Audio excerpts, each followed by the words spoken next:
नमस्कार, भव्य भारत न्यूज में आप सभी दर्शकों का स्वागत है। मेरे पास आप लोगों के अनेकों अनेक सवाल आते हैं, जिसमें एक महत्वपूर्ण सवाल आया है कि सुख और दुख क्या है। सारी दुनिया इसी में परेशान रहती है। सुख क्या है, दुख क्या है। कोई कहता है मेरे पास गाड़ी है, बंगला बंगला है, कोठी है, तो मैं बड़ा अमीर आदमी हूँ, सुखी आदमी हूँ। कोई कहता है कि यार हमारे पास सब कुछ तो भरा है, लेकिन मैं जौ और चने की रोटी खाता हूँ, चाय भी नहीं पी पाता। कोई आदमी जो सड़क पे रहता है या झुग्गी में रहता है, वो ये कहता है कि गुरुजी हमें तो पता ही नहीं चलता कि सुख कब आएगी हमारी जिंदगी में। तमाम तरह की झांझावातें हैं जिंदगी में, लेकिन सुख है क्या? तो मैं आपको बताऊं कि जब इंसान धरती पर पैदा होता है, यानी माँ के अपने गर्भ से जब पैदा होता है, तो वो एक स्थूल शरीर में होता है। और स्थूल शरीर जैसे ही संसार में आता है कि वो दुख का भागी शुरू हो जाता है, यानी कि कर्म क्षेत्र निर्धारित हो जाता है। अब कर्म क्षेत्र है क्या? तो कर्म क्षेत्र में अगर आप पैदा हो गए और अगर हाथ पैर नहीं मारोगे तो क्या होगा? बोलेगा यार बच्चा तो बड़ा आलसी पैदा हुआ है। उसको लोग फिर मालिश करते हैं, उसमें ताकत देते हैं, फिर वो थोड़ा थोड़ा सा हिलने लगता है। फिर भी अगर बच्चा ना हिलाए तो लोग बोल देते हैं यार ये पैदाइशी ही ऐसा है, कुछ ना कुछ इसमें दोष है। दूसरी तरफ अगर हमें देखें कि सांस जो है आपके पास, जो सांस चलती रहती है, ये इस पे आपका कंट्रोल नहीं होता। आपका जो दिमाग है, दिमाग यानी कि विचार है, विचार पैदा करता है, विचार से आपके शरीर की एक्टिविटीज बनती है। यानी कहा जाता है कि जैसा सोच वैसा ही आपका कर्म होता है। इसमें खाने का भी दिया गया है कि जिस तरह से आपका अन्न होगा उस तरह से आपका मन होगा। तो ये बड़ा कॉम्प्लिकेटेड चीजें हैं। जैसे आप पैदा होंगे, पैदा होने के बाद आपका जब रोएगा, बच्चा रोएगा तो माँ दूध पिलाती है। इसी तरह से आप करते करते जब आगे बढ़ते हैं तो आपकी नजरों में दुनिया का चकाचौंध दिखाई देने लगता है। क्या दुनिया में तो ऐसे ऐसे लोग हैं जो इतनी बड़ी गाड़ियां हैं, हवाई जहाज से चलते हैं, इतनी अट्टालिकाएं हैं, इतना बड़ा महल है, ऐसे कपड़े पहनते हैं, ऐसे उनके जूते हैं, ऐसे उनके कपड़े हैं। कुछ लोग उसको देखते हैं लेकिन अपने कर्म को नहीं देखते कि हम क्या करें।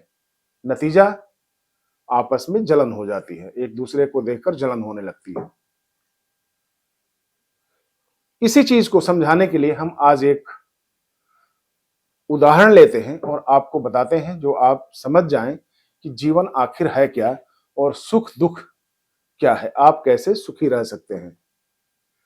बहुत फोन आते हैं दुख के कि मैं तो इस कारण से दुखी हूं, मैं इस कारण से दुखी हूं। ऐसा कुछ नहीं है, सिर्फ आपको अपने मन को समझाने की बात है। अगर भगवान ने आपको भेजा है तो निश्चित तौर पे किसी न किसी मार्ग से आपको भोजन जरूर देगा, लेकिन आपकी जो सोच है, सोच ही आपको दुख में डाल देती है और सोच ही आपको दुख से उबारती है। इसी को एक कहानी के रूप में लेते हैं। एक व्यक्ति अपने गुरु के पास गया और बोला, गुरुदेव दुख से छूटने का कोई उपाय बताइए। शिष्य ने थोड़े शब्दों में बहुत बड़ा प्रश्न किया था। दुखों की दुनिया में जीना, लेकिन उसी से मुक्ति का उपाय भी ढूंढना बहुत मुश्किल प्रश्न था।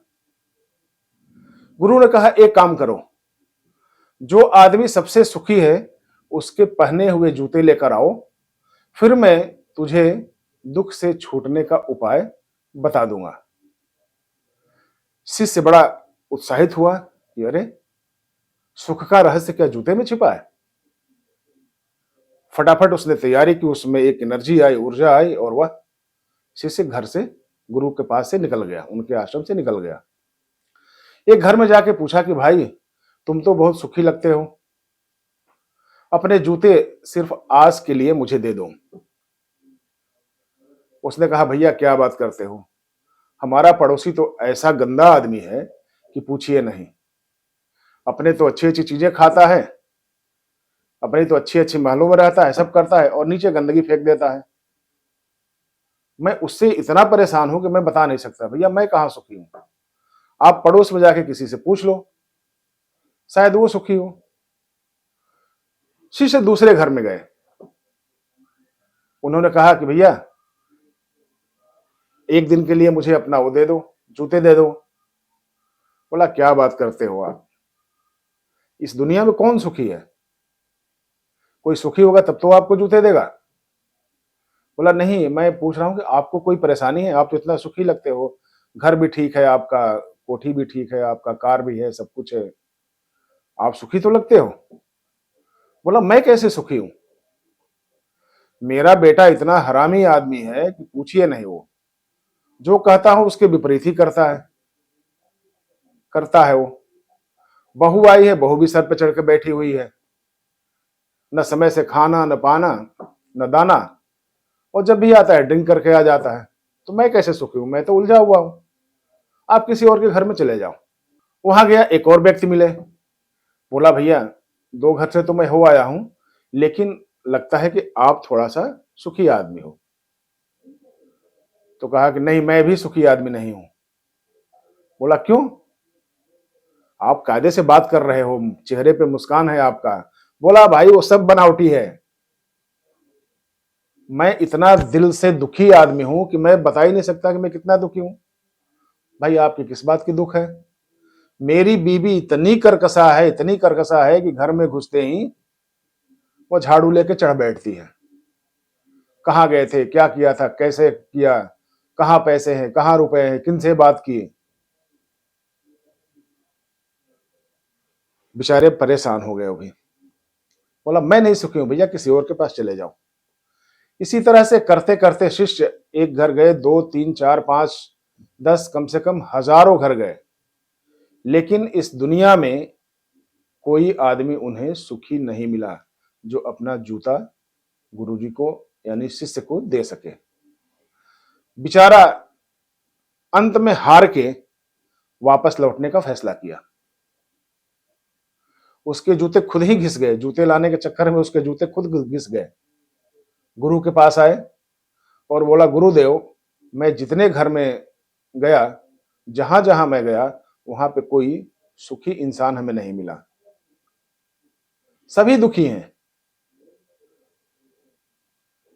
गुरुदेव बोले कि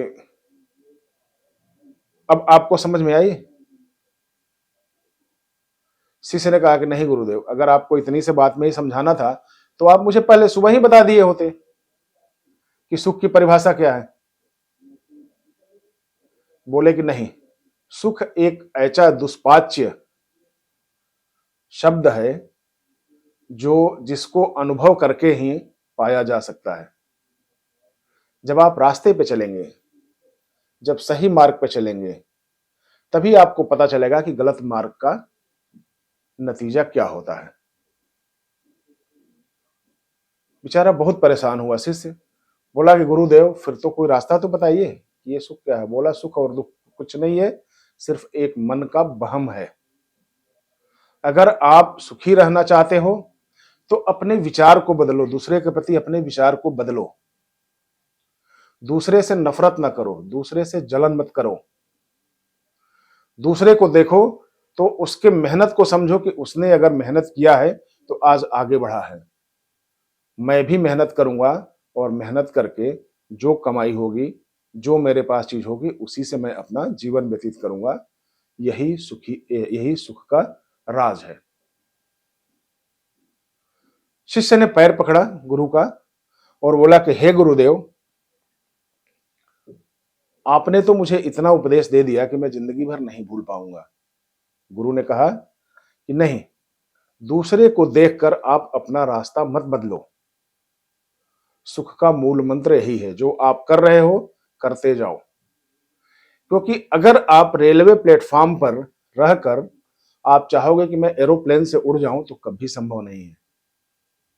आप बस स्टैंड पर रहकर आप ये सोचो कि आप ट्रेन पकड़ लो, कभी संभव नहीं है।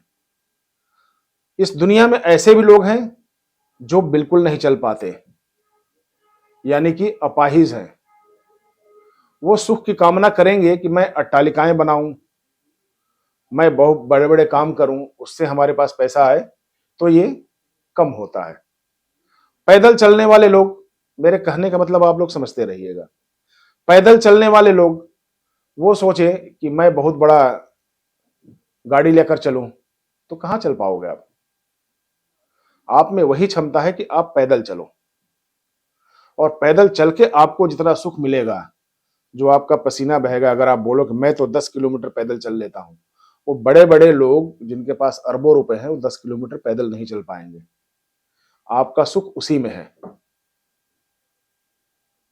जो ट्रेन से जाने वाले हैं, फर्स्ट क्लास में जाने वाले हैं, आप स्लीपर क्लास में जा रहे हो या फिर आप जनरल क्लास में जा रहे हो, तो आपको लगेगा कि यार वो तो बहुत बड़ा आदमी है, लेकिन मैं क्यों नहीं जा रहा हूं? क्योंकि आपका कर्तव्य नहीं है, आप उस रास्ते पे नहीं हो। जब आप इस तरह से तुलना करेंगे तो आपको अपने आप पता चल जाएगा कि यार आप जितना में हो बहुत बेहतर हो। और जब ही आपको देखना होगा कि आप कैसे अपने आप को सुखी महसूस करें, तो अपनी स्थिति से नीचे वाले की स्थिति आप देखिए, जो आपसे कम में है, तो आपको सहज अंदाजा लग जाएगा कि आप उनसे कई गुना बेहतर हैं। ये सुख का माध्यम होता है। कई ऋषि मुनि महर्षि और हमारे विद्वान भी इसी तर्क को बताते हैं कि अगर आपको देखना है कि आप सुखी कैसे रहें, तो दूसरों की तुलना न करें। जो आप कर रहे हैं, उसी में अपने सुख को खोजिए और अपने सही मार्ग पर आप चलिए। वही जीवन का सर्वानंद है। तो आज के एपिसोड में इतना ही। अगले एपिसोड में फिर मिलेंगे। तब तक के लिए नमस्कार।